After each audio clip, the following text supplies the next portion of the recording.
très heureux de pouvoir présenter après des perspectives aussi positives. Donc je vais rester dans la positivité puisque vous le verrez dans mon intervention, je suis plutôt quelqu'un qui voit la technologie du numérique comme quelque chose de positif. Et je vais essayer d'en démontrer aujourd'hui les enjeux. Donc, au-delà de la vision de l'opérateur télécom, je pense que mon objectif aujourd'hui est plutôt d'amener quelques éléments de réflexion qui, j'espère, vous seront utiles quand vous revenez dans vos villes et que vous serez en discussion stratégique ou regardez les discussions d'où aller, notamment avec la forte thématique qui vient dans toutes les industries et très fortement aussi au niveau de la ville, qui est la donnée. Comment maîtriser, utiliser au mieux la donnée. Donc ça va être là-dessus que je vais principalement le faire. Et puis en démarrage, je voulais quand même remercier la Banque cantonale de Genève de me permettre d'avoir l'opportunité justement de pouvoir faire partager cette vision aujourd'hui avec vous dans ce lieu qui est quand même fantastique. Donc, en termes d'agenda, je voulais faire la chose suivante, c'est d'abord parler des motivations, rapidement, parce que je pense que la plupart d'entre vous, le thème Smart City n'est pas nouveau, et vous l'avez déjà entendu plusieurs fois. Je vais juste le recadrer avec un slide, et ensuite on va passer dans un projet très spécifique lié à l'environnement qui devient de plus en plus connecté. Je pense qu'on a une réalité d'avoir notre environnement qui génère des données, et je vais zoomer sur un exemple très précis pour en discuter. Et puis après, si notre hôte de la journée, de la soirée plutôt, est la Banque cantonale de Genève, je pense qu'il est important, c'est de parler de l'impact économique de la donnée. Donc je vais aussi mettre un accent là-dessus. Et je ferai une synthèse liée justement à ces facteurs de succès où vous verrez qu'on parle beaucoup numérique, les gens pensent technologie, mais en fait, on a 7 facteurs clés de succès. La technologie en fait partie d'un, mais c'est d'abord la culture du numérique qui est plutôt l'enjeu que la technologie elle-même. Donc, je vais revenir là-dessus. Et ce que je vous propose aussi, on aura les discussions après, par contre, s'il y a des questions à n'importe quel moment, le but n'est pas non plus que je vous fasse un cours ex cathedra, donc vous pouvez sans autre à n'importe quel moment interrompre ou débattre d'une idée. Parfait. Donc d'abord, la première chose que je voulais peut-être recadrer pour être sûr qu'on soit finalement tous au même niveau sur ce thème-là, et qui est basée sur une étude qu'on a fait avec l'IMD, puisqu'on a la chance aussi d'avoir une business school assez prestigieuse dans la région. Donc on s'est associé à eux pour essayer de voir quelles sont les motivations pour une ville de devenir smart. D'ailleurs, si on regarde notamment les Nations Unies qui ont repris fortement ce thème avec l'Agence pour les télécoms, on parle de moins en moins de smart city, parce que le but d'être smart, c'est bien, mais au final, c'est plutôt d'obtenir... La finalité, c'est d'avoir une ville durable. Donc on parle de plus en plus de ville durable plutôt qu'une ville smart. Et puis, il y a finalement 4 motivations pour une ville de partir dans cette dynamique, c'est ce voyage finalement, parce qu'une transition numérique est un voyage. La première, c'est évidemment le gain d'efficacité. Et là-dessus, on pourrait classer tout ce qui est cyberadministration. Je pense que c'est la bonne partie pour le mettre. Ensuite, un autre cas, et on verra aussi après plus tard peut-être la motivation première de la ville de Lyon, mais c'est des objectifs environnementaux aussi. L'OFEN, notamment l'Office fédéral de l'énergie, à travers Cité de l'énergie, est aussi un des moteurs finalement qui pousse les villes à se remettre en question et voir comment le digital peut aider en termes d'objectifs environnementaux quand on se fixe. Le troisième, c'est l'amélioration de l'inclusion sociale. On l'a vu très fortement aussi, et si on prend en France, notamment la métropole de Nice-Côte d'Azur avait une réelle volonté et une motivation liée à ça, où par exemple, quand ils ont voulu déployer un réseau smart grid, donc un réseau intelligent d'électricité, ils l'ont plutôt déployé dans des zones défavorisées en se disant que c'était là où il y avait un besoin de mieux comprendre et de mieux impacter sa consommation, puisque ça avait un réel impact sur son revenu à la fin du mois. Et le dernier que je vais prendre aujourd'hui, c'est lié à l'attractivité de la ville. Je pense que c'est aussi un des moteurs phares, et notamment qui est très lié à la mobilité. Et je voulais rebondir d'ailleurs sur la partie commerce, je suis en train, avec le canton de Vaud, on est en train de faire des ateliers de réflexion thématique sur la transformation digitale. Et par exemple, ce qu'on voit en termes de mobilité, l'enjeu est majeur, puisqu'actuellement, juste Amazon aux États-Unis livre 40% du commerce, alors qu'en Suisse, on n'est qu'à 5%. Donc le jour où on passera à 40% et plus, il faut bien se rendre compte de l'enjeu qu'on aura en termes de mobilité aussi avec les camions et les livraisons et la logistique. Donc on voit qu'il y aura un réel impact aussi sur la ville et l'attractivité de la ville, parce qu'on ne pourra pas absorber, si on ne prend pas des mesures, pour gérer ce flux de trafic lié au commerce en ligne. Donc voilà pour finalement pour poser les bases de la motivation première qu'on peut catégoriser là-dessus. Maintenant, l'autre point que j'avais envie de montrer, c'est finalement tout devient connecté. Si on voit les routes, par exemple, l'OFROU, l'Office fédéral des routes, investit massivement pour mettre des compteurs sur les autoroutes, pour savoir quels sont les volumes de voitures. Les villes le font aussi. La ville de Genève a des capteurs un peu partout. Ils réfléchissent à en rajouter aussi. Je crois qu'il y a des discussions d'investissement de 5 millions pour rajouter des capteurs qui permettraient d'avoir votre plateforme infomobilité encore plus à jour sur ce qui se passe. Ensuite, on a aussi tout ce qui est transport public.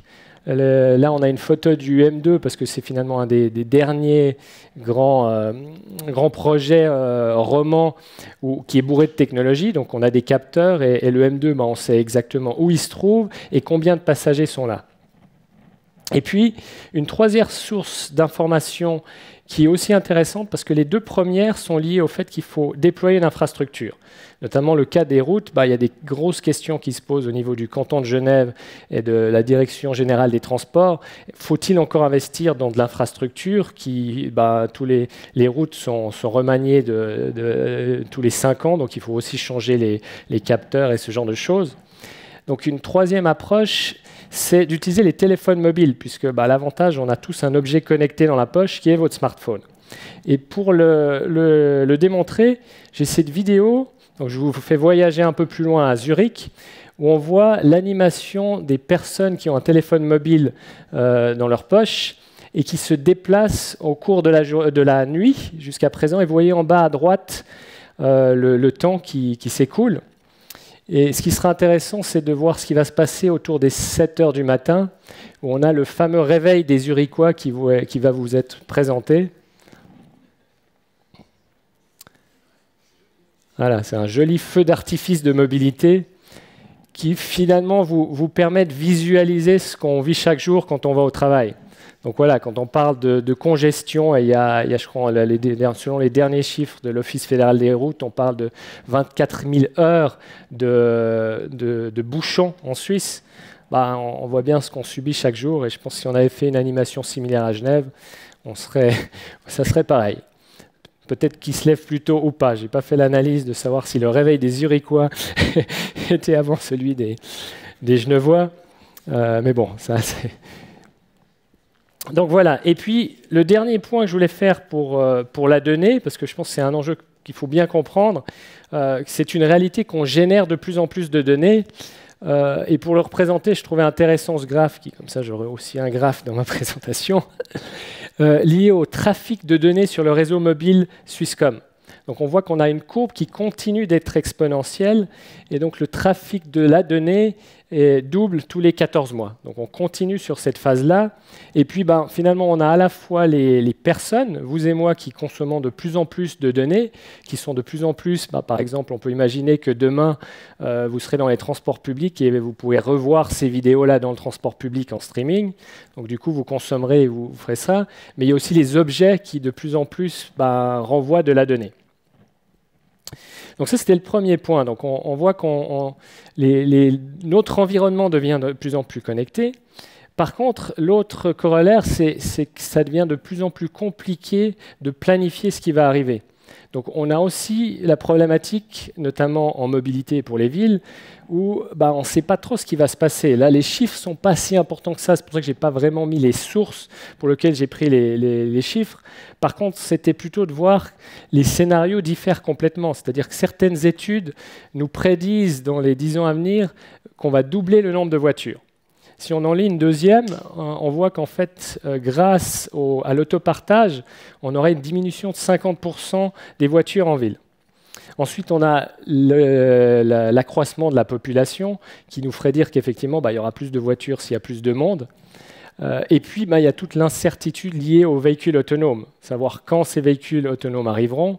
Et une grande question, c'est, et j'étais la semaine dernière avec l'Office fédéral des routes, où en fait, eux aussi ne savent pas sur quel scénario on va arriver. Si on remplace un à un une voiture qu'on a actuellement avec une véhicule autonome, et puis que les enfants, finalement, quand on va emmener l'enfant au tennis, il aura une voiture autonome, puis la fille qui va à la danse, il en aura une, il y a des chances qu'on ait plus de voitures qu'on en a maintenant. Alors que si on arrive mutualisé, ça ne sera pas le cas. Donc voilà, finalement, on n'a pas de boule de cristal, donc personne ne sait vraiment. Ce qui est sûr, c'est qu'on a du mal à planifier. Et donc, c'est un peu là où je voulais vous emmener aujourd'hui avec un exemple concret, c'est-à-dire qu'on a à la fois la chance d'avoir des données, d'avoir un environnement connecté, et puis on doit faire quelque chose. Je pense que ça serait de se cacher derrière la protection des données personnelles, qu'on peut en débattre ensuite d'ailleurs, pour dire n'utilisons pas les données qui sont à disposition, que ce soit celles des smartphones, celles des routes. Ça serait une erreur parce que finalement, ils peuvent nous être utiles pour adresser cette problématique d'incertitude qu'on a. Et puis, ce qui fait la force aussi, et c'est un des enjeux majeurs aussi pour les collectivités publiques, mais aussi l'industrie en tant que telle, c'est qu'il va falloir mettre en place ce qu'on appelle un mot assez à la mode en ce moment, des écosystèmes. C'est-à-dire qu'une seule source de données n'est pas forcément suffisamment précise et utile, il va en falloir en mettre plusieurs. D'où le fait, notamment, quand on parle d'administration publique, de faire des partenariats publics-privés, mais également dans l'industrie, il va falloir collaborer entre start-up et autres. Parce qu'en termes de richesse, c'est finalement une fois qu'on pourra combiner ce que l'académique appelle la fusion des données, où on va pouvoir prendre des capteurs des transports publics, comme je l'ai montré avant, les capteurs routiers et les téléphones mobiles pour avoir une information suffisamment riche et pertinente pour l'utiliser. Après, je voulais maintenant zoomer sur un cas concret pour bien comprendre ce qui a été fait en se disant, parce que un des enjeux majeurs, on parle beaucoup, quand je vous montrais la visualisation sur Zurich, donc le réseau mobile Swisscom génère actuellement 20 milliards de données chaque jour. Donc c'est pour ça qu'on a ce fameux, aussi un buzzword, Big Data, qui signifie qu'on a des données non structurées et de grosse taille. Donc on est vraiment dans la Big Data avec ces 20 milliards d'événements chaque jour. Mais reste que pour le moment, c'est assez compliqué à voir quels sont les bénéfices.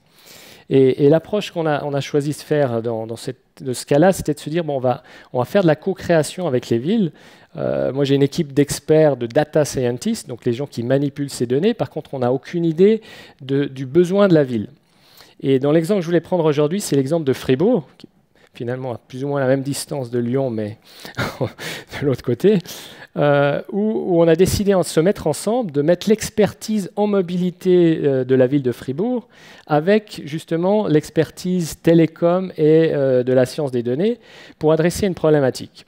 La problématique était la suivante, c'était la place de la gare. Donc la place de la gare, en tant que citoyen, c'est le lieu où on passe la plupart du temps. Et en tant que touriste, c'est finalement la première impression qu'on a d'une ville. Généralement, on arrive, si on vient en transport public, on arrive sur la place de la gare. Donc c'est quand même un lieu clé pour donner l'image de la ville et de l'attractivité de la ville. Et puis, si on le voit il y a quelques années, c'était la place de la gare de Fribourg qui était assez sympathique. Ou en tout cas, si on la compare à ce qu'on a maintenant, on voit qu'après quelques dizaines d'années, on a laissé une grande place à la voiture. Donc voilà, quand on arrive aujourd'hui, qu'un touriste arrive à Fribourg, il a cette vue-là qui, a priori, justement, quand on parlait d'un des moteurs du Smart City, c'est l'attractivité de la ville, il n'y a pas beaucoup de terrasses où on peut se poser, et donc ce n'est pas si simple. Et puis, on a ces plans d'aménagement qui sont préparés, qui nous semblent, en termes d'attractivité, forcément plus sympathiques. Par contre, dans la réalité, et je ne l'apprendrai probablement pas à tous ceux d'entre vous qui géraient une ville, ce n'est pas si simple de passer des projets comme ça, parce qu'au moment où on souhaite le faire, il y a une partie de la population qui va dire non, ce n'est pas possible, puisque les dizaines de voitures qui passaient avant là, si on stoppe, et donc l'objectif de Fribourg dans un tel scénario, c'était finalement d'arrêter le flux de voitures au niveau de la place de la gare, tous les commerçants montent au front en disant non, mais si vous enlevez les places de parc, vous ne laissez pas passer des voitures, ça ne va pas, votre projet je ne le veux pas, mettez-le à la poubelle. Et c'est dans cette dynamique-là qu'on a décidé justement de voir qu'est-ce qu'on pouvait faire avec les données pour essayer de montrer finalement que le scénario d'une ville plus attractive où on enlève les voitures avait du sens. Et avant de le faire, c'est un autre message que j'avais envie de passer aujourd'hui, c'est qu'il faut aussi savoir, quand on part sur des projets liés à la donnée, ce qu'on veut mesurer. Et c'est là où je pense la richesse de maintenant mettre ensemble des compétences pluridisciplinaires. C'est-à-dire que quand on parle d'ingénieurs en sciences des données, ils n'ont aucune idée de ce qu'il faut faire. Par contre, les urbanistes ont une idée très précise du type d'indicateur. Et puis on le voit pour Fribourg, ce qui nous a été demandé ou ce qu'on a décidé ensemble de faire, les indicateurs clés pour convaincre la population était le trafic de transit, c'est-à-dire les voitures qui passent à travers Fribourg mais qui ne s'y arrêtent pas. Un autre indicateur, c'est celui du trafic visiteur entrant. Donc forcément, celui-là, les couleurs représentent ce qu'on aime ou ce qu'on n'aime pas. Le trafic visiteur, on a envie qu'ils viennent dans la ville.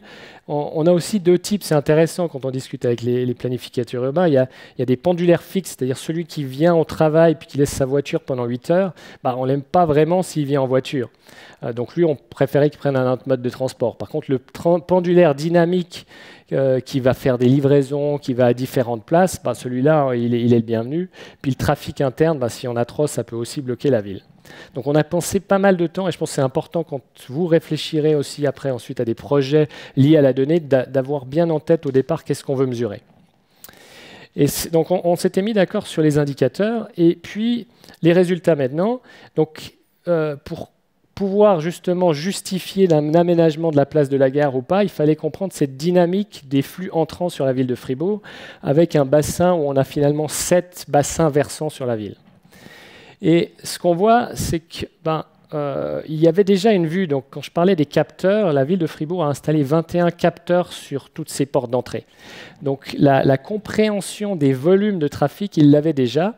L'étape suivante qu'on peut faire, c'est de connecter ces capteurs. Comme ça, on aura la vue en temps réel. Jusqu'à présent, c'était une personne qui allait tous les mois rechercher et remonter l'information. Donc, on va pouvoir passer à l'étape suivante. Donc, on savait précisément qu'on a à peu près 120 000 voitures qui passent dans Fribourg. Par contre, on ne savait pas d'où ils venaient et où ils allaient.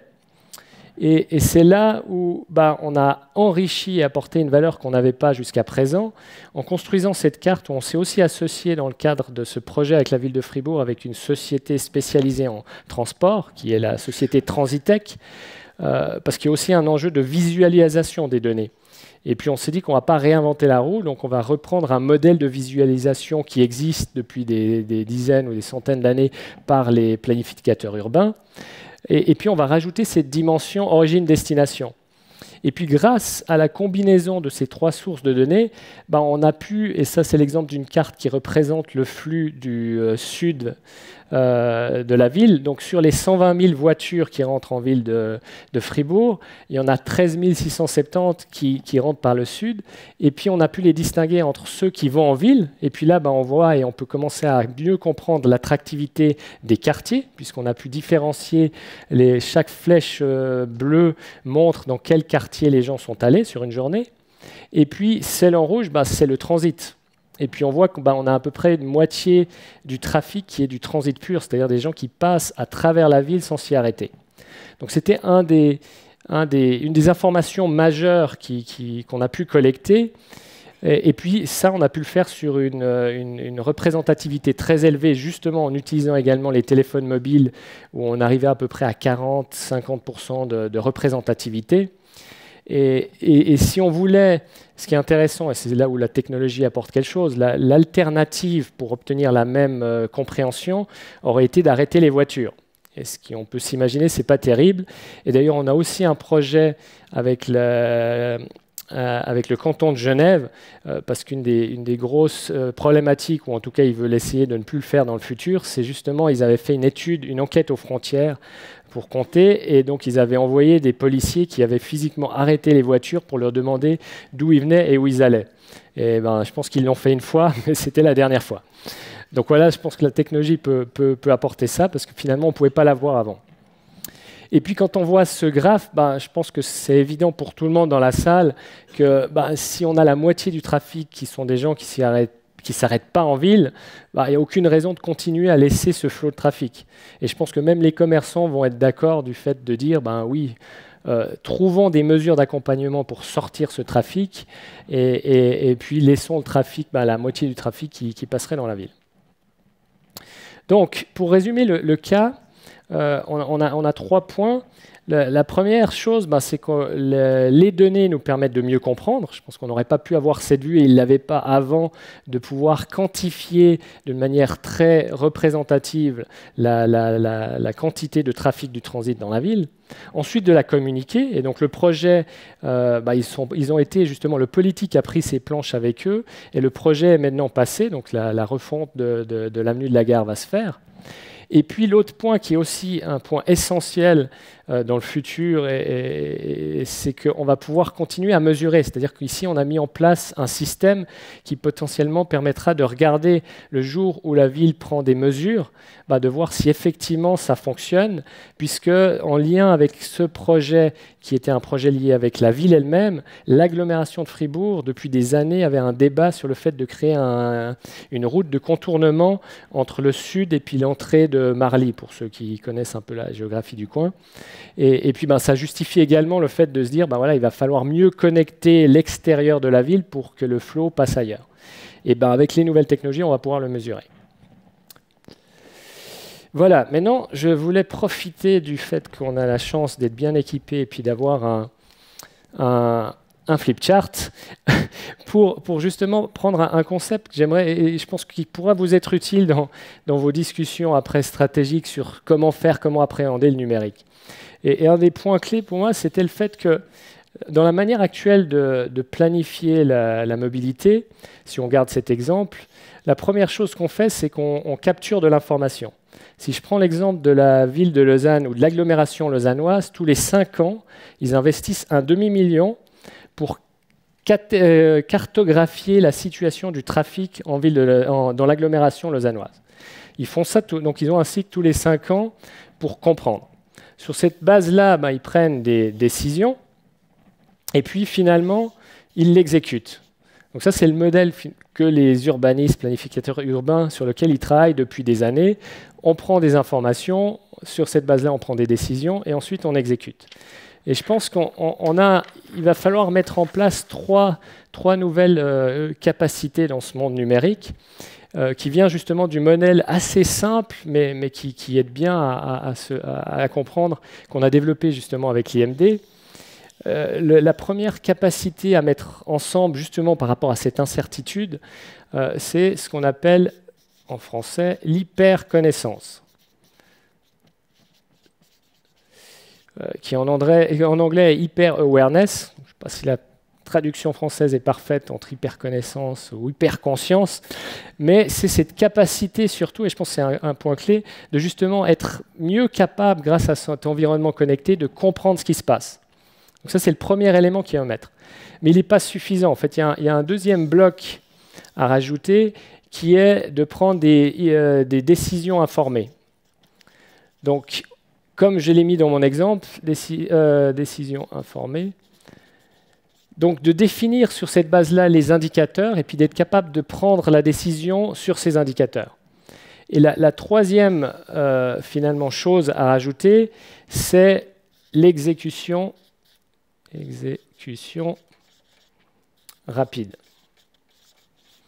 Donc voilà, l'idée c'est de passer d'un nouveau paradigme où, au lieu de faire information, décision, exécution, on met en place une nouvelle capacité d'hyperconnaissance, de meilleure compréhension fine de ce qui se passe dans notre ville, en l'occurrence. On met en place le fait de pouvoir décider rapidement par rapport à cette compréhension, avec un cycle beaucoup plus rapide par le passé, et puis ensuite de l'exécuter rapidement, puisqu'on est capable, avec l'hyperconnaissance, de mesurer et de voir si ça fonctionne ou pas, ou d'ajuster. Et je pense typiquement pour des projets majeurs comme le CEVA, on va pouvoir ajuster parce qu'une fois qu'on met une nouvelle ligne en fonction, il y a le réseau urbain qui va être impacté. Donc voilà. Donc ça, c'était un des concepts qui me semblait utile dans la réflexion, comment les villes, mais ça s'applique aussi à d'autres industries, que ce soit l'industrie 4.0, comment mettre en place ces 4 nouveaux éléments pour faire face à cette incertitude.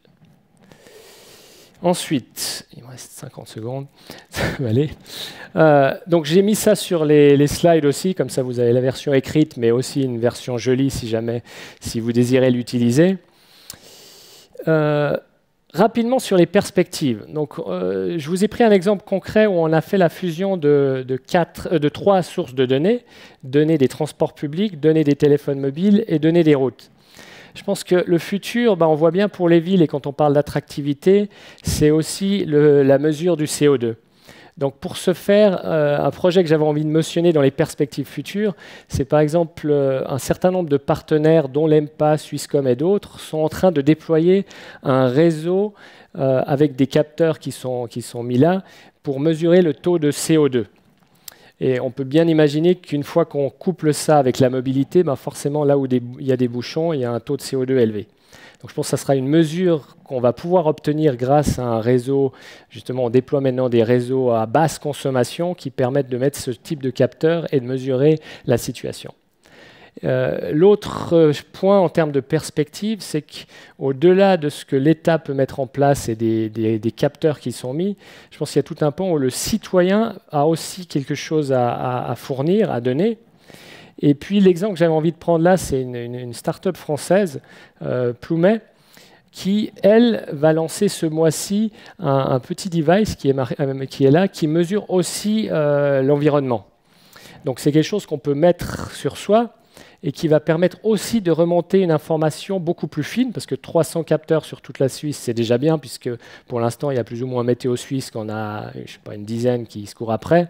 Donc passer à 300, on peut imaginer que si le succès commercial est au rendez-vous pour ça, on aura encore une granularité supplémentaire, peut-être moins précise, mais en tout cas, on aura une granularité supplémentaire liée à tout citoyen qui aura envie de le faire.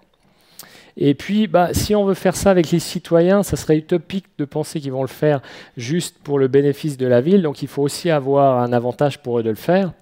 Et puis, c'est ce qui est intéressant avec cette application Ploumet, c'est-à-dire qu'on peut, sur Android et sur l'OS d'Apple, on peut downloader cette application pour voir la pollution de l'air. Et par exemple, pour ceux d'entre vous qui font de la course, donc moi, en fait, je pensais, parce qu'il y a toutes les villes, il y a beaucoup de villes dans le monde, et je pensais que si j'allais voir Shanghai, effectivement, ça serait toujours très rouge et il ne faut pas y aller. Mais en prenant simplement la ville de Lausanne, on voit qu'il y a déjà des moments de la journée où c'est peut-être pas forcément conseillé d'aller courir. Donc, en ayant installé cette application il y a 3 semaines, j'ai découvert clairement que si je devais faire du jogging, il valait mieux le faire le matin ou le soir, mais pas à midi. La pause de midi n'est pas forcément conseillée. Donc voilà dans les perspectives. Et puis pour terminer la boucle sur ces perspectives, c'est ce qu'on voit, c'est que le système va continuer dans le futur de s'alimenter puisqu'on va avoir d'autres sources de données en rajoutant des applications utilisateurs. Alors, ensuite, l'autre point, très rapidement aussi, que je voulais faire, puisqu'on a la chance ici que la Banque cantonale nous mette cette plateforme d'échange, c'est l'économie numérique. Ce qui se passe, c'est qu'il y a un enjeu énorme lié à justement utiliser la donnée. Et des villes comme Dubaï sont en train, en ce moment, d'essayer de calculer l'impact économique de la donnée. Ils ont des chiffres assez impressionnants. Donc le taux de change, il faut diviser par 4. Mais j'ai préféré prendre leur slide. Donc ils parlent par année de 1000 francs par habitant comme impact économique du fait d'ouvrir les données. Et quand ils parlent d'ouvrir les données, on parle à la fois des données publiques, l'open data, mais aussi des données privées. Donc ils ont un programme majeur de justement mettre une plateforme à disposition, finalement la version 2.0 de ce qui existe à Genève avec le SITG, d'ouverture des données, mais également de pouvoir réguler ou d'aider à mettre aussi les données privées en place. Et puis on voit qu'après, ils ont été une étape suivante, c'est-à-dire qu'ils ont essayé de voir sur chaque type d'industrie quel est l'impact. Et ils ont essayé aussi de chiffrer ça. Et puis ce que je voulais profiter aujourd'hui, c'est de dire, pourquoi ne pas essayer de le faire en Suisse? J'ai fait plusieurs recherches, Google et autres, j'ai rien trouvé en Suisse. L'Union européenne a commencé à chercher à chiffrer ça. Donc l'Union européenne a un gros programme Digital Single Market, ça s'appelle, où ils ont justement toutes des initiatives européennes pour mesurer l'impact et prendre les mesures adéquates de la transformation numérique. Et ils sont commencés à attaquer à ça. Et je pense que ça pourrait être peut-être sur Genève une banque telle que la vôtre qui pourrait essayer de voir l'impact et chiffrer l'impact économique de la mise à disposition des données. Parce que moi, j'irais un peu plus loin en disant, on parle beaucoup du risque de l'ouverture des données. Mais quel est le risque de ne pas le faire? Parce que je pense qu'un certain nombre de sociétés dans le futur ne viendront sur le territoire suisse que si la donnée est disponible. Ça veut dire que ça sera une condition de base, comme fournir l'eau et l'électricité, d'également avoir à disposition les informations du territoire qui sont en libre accès pour justement pouvoir être compétitifs. Donc voilà une piste peut-être pour travailler là-dessus ensemble sur l'impact économique de cette donnée. Et finalement, la synthèse, je voulais la prendre avec ce piano. Donc c'est aussi un deuxième outil après celui-là qu'on a développé avec l'IMD, qui est assez simple et qui permet de pouvoir finalement juger de quel projet. Parce que une des problématiques du Smart City pour les villes, c'est qu'il y a beaucoup de fournisseurs de technologies qui viennent, qui vous interpellent et qui veulent vous vendre des solutions magiques. Voilà, avec ça, vos lampadaires seront finalement connectés, tout va bien, achetez X millions, puis vous aurez vos lampadaires connectés. Il y en a un deuxième qui vient, puis qui va vous dire la même chose pour les poubelles, comment connecter. Et la problématique, ça vient vraiment lié à une technologie.